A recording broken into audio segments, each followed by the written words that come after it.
Imagine waking up one day and realizing your own family has been plotting against you for years. Not strangers, not enemies, your own blood. And when you finally fight back, you don't just win. You burn their entire world down. I, 31M, grew up in a house where I was never truly part of the family. My younger sister Anna, 28F, was the golden child from day one. If she so much as breathed, my parents clapped. If I achieved anything, it was brushed aside. When I got my first job at 16, I had to give half of my paycheck to my dad for the household. When Anna turned 16, she got a brand new car with a giant bow on top. They called it a gift for being such a good daughter. I was told to be grateful because at least you have a roof over your head.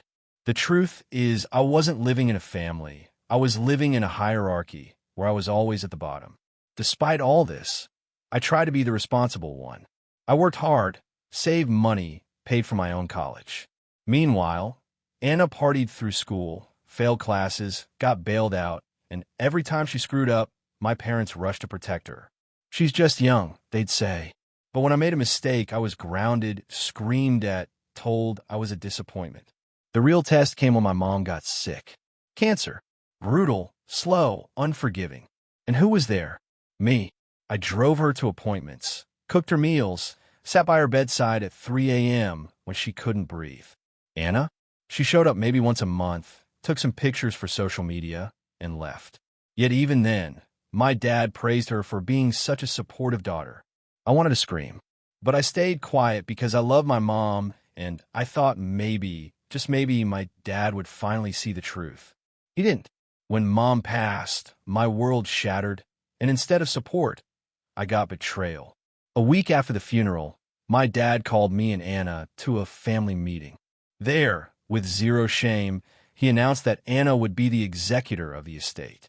Not me, the eldest. Not the one who actually took care of Mom. No, Anna. His reasoning? Your sister is more responsible. You're too emotional. I was stunned into silence. I thought, fine, maybe this is just about titles. Maybe it doesn't matter. I was wrong. Months later, I found out the truth in the most brutal way. The house. My mom's house. The place she grew up in. The place she begged us to keep in the family. Gone. Sold. Without my signature, without my knowledge. When I confronted them, my dad said the words that will forever be burned into my brain. You moved out years ago. You don't need it. Anna does. She deserves it. They used the money to pay for Anna's wedding. That was the breaking point. All the years of being sidelined, ignored, erased, it boiled over. I hired a lawyer.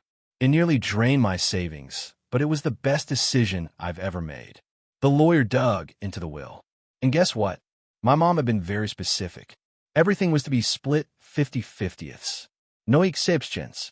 Any sale of property required both signatures, which meant the house sale wasn't just shady. It was flat out illegal. My lawyer froze the transaction immediately. But that was just the beginning. The audit revealed something darker. My sister had been siphoning money from accounts tied to my name for over a decade. Since I was 18, there had been mysterious withdrawals from an education fund set up for me. Thousands of dollars gone. My dad had signed off on them, all to cover Anna's tuition, her vacations, even a down payment for her second car. All while I was breaking my back, working 2 jobs to survive. When the case went to court, it was chaos. My sister cried, claiming she didn't understand finances, that she never meant harm. My dad glared at me the whole time, as if I were betraying him for daring to stand up for myself. But the judge didn't care about their fake tears. The evidence was overwhelming. The ruling was clear. The house was mine. Anna and my dad were ordered to pay restitution for the stolen funds. My sister collapsed into hysterics, screaming that I had ruined her life.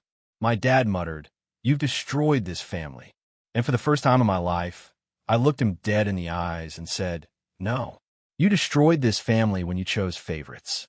I'm just finishing what you started." After that day, nothing was the same. Anna cut me off completely. My dad bombarded me with texts about how blood is thicker than water, about how I was ungrateful and heartless. But I didn't respond. For once, I didn't feel guilty. For once, I felt free. I own the house. At first, I thought about selling it, walking away, never looking back. But then I realized this wasn't just property. It was my mom's legacy. It was the one place where her voice still echoed in the walls. So I kept it. I renovated it piece by piece, not for money, not for status, but because every nail, every brush of paint felt like reclaiming something they tried to steal from me. This house wasn't theirs anymore. It was mine. But here's the brutal, satisfying twist. 6 months later, Anna's perfect marriage collapsed. Turns out her husband didn't like her entitled princess lifestyle. Once the money dried up, she tried to crawl back to me, begging for a family truce. I laughed in her face and shut the door. My dad, he moved in with her, trying to help her get back on her feet. The two of them now live in a cramped apartment, struggling with debt, blaming me for everything. Meanwhile, I'm standing in the house they tried to erase me from, with the documents that prove it's mine and the satisfaction of knowing I didn't just fight back, I won. They lost everything because of their greed, their favoritism, their arrogance. And the cruelest part? I didn't just take the house back. After finishing the renovations, I put it up for sale. The same house my sister sold illegally to fund her wedding, I sold it legally in my own name for nearly double the price. I took that money and invested it into a business that's thriving while they're drowning. So when people ask if I regret cutting ties with my family, I tell them this: I didn't cut them off. They cut me out a long time ago. All I did was make it official. And in the end, I made sure they lost everything they thought they'd stolen from me.